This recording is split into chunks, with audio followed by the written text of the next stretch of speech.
बोला ये कौन सी जगह है। मैंने बोला ये इंडिया है। अच्छा, आपने इंडिया बोल दिया, क्यों बोल? अस्सलाम वालेकुम, कैसे हैं आप लोग। इस बुजुर्ग ने झूठ बोलकर एक इंडियन पायलट को गिरफ्तार करवा दिया। अब ये सारी कहानी क्या हुई, कैसे उन्होंने ये सारा मामला देखा, उन्होंने जो कहानी सुनाई वो आपके साथ शेयर करते हैं। बुजुर्ग बताते हैं कि मैं अपने घर में बैठा हुआ था, मैंने बाहर देखा कि 3-4 जहाज जो हैं वो उड़ रहे हैं और बहुत ज़्यादा शोर शराबा है।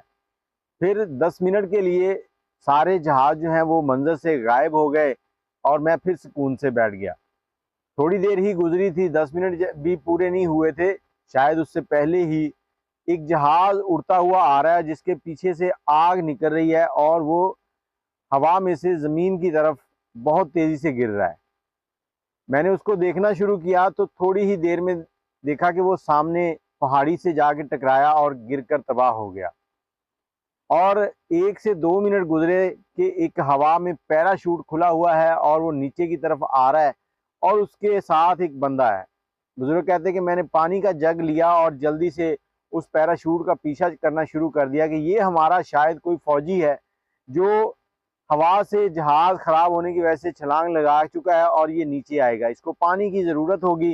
तो मैं उसके लिए पानी लेकर निकल गया और जिस जगह पर तकरीबन मुझे अंदाज़ा था कि ये पैराशूट वाला जो है वो पहुंचेगा, मैं जैसे ही वहां पहुंचा हूं तो पैराशूट वाला भी मेरे बाद में वहां पहुंचा है।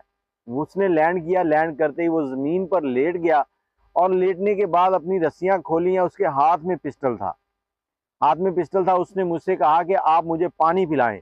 कहता कि मैंने उसे पानी पिलाने के लिए हाँ भरी, लेकिन मैंने कहा कि पहले आप अपना पिस्तौल जो है वो नीचे रखें, फिर मैं आपको पानी दूंगा। उसने फिर कहा कि मुझे पानी दो। बुजुर्ग ने फिर इनकार कर दिया क्योंकि वो उससे चंद कदम के फासले पर खड़े थे। अब वो बुजुर्ग कहते हैं कि वो पिस्तौल नीचे नहीं रख रहा था।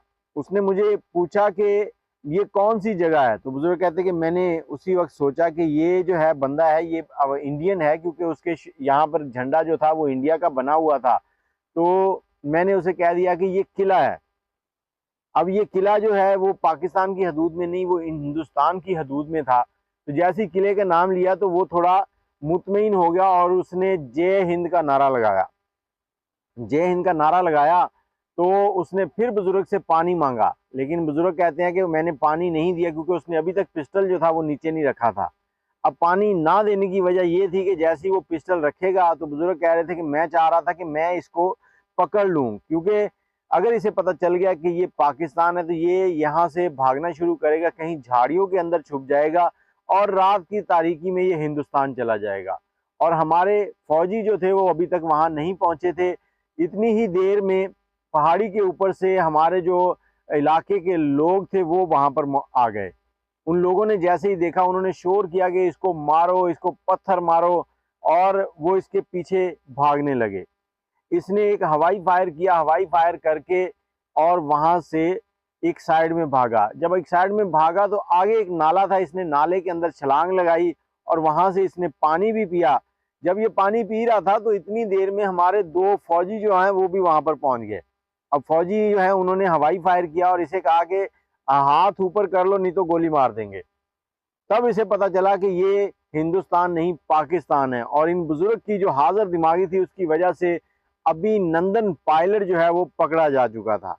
अभिनंदन वो जो चाय पीने आया था, चाय पीकर फिर हमने उसे वापस भेज दिया था, तो वो इस तरीके से पकड़ा गया। इस बुजुर्ग ने अपने इंटरव्यू में बताया कि मैं उसे सिर्फ उसके झंडे की वजह से पहचान पाया था कि ये इंडियन है और हम इसे जाने नहीं देंगे, क्योंकि हमारे बहुत से लोग जो हैं वो यहाँ से बॉर्डर क्रॉस करके जाते हैं तो ये लोग उनको पकड़ते हैं।